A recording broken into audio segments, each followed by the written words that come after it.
Ko lang baka masira yung mga brush ko. Wala na akong brush. For today's video, campaign with me. At dahil natama niya naman ako sa Pinterest, ito na naman ang version na to-inspire gumawa ng minimalist painting. Here is the canvas that we will use. And here is the acrylic paint. Preparing it, and now I'm mixing the colors that we will use later. Parang bilis. Ito pala yung mga gamitin ko. Yan.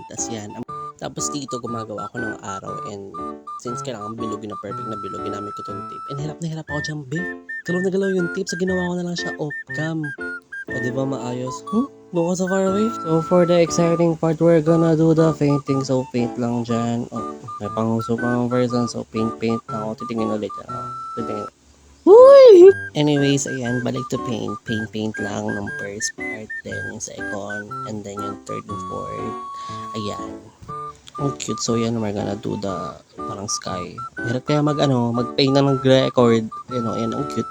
Tapos ito yung reaction ko na natapos siya. Oh, that's pang din pa cute. Tapos ayan na. Tapos ano ba? Ang bilis! Basta sabihin ko nung dapat pipinturahan ko yung araw ng orange, and then nakita ko tong acrylic ko na golden. I decided na ito na lang gamitin ko para sa araw. And then ayan.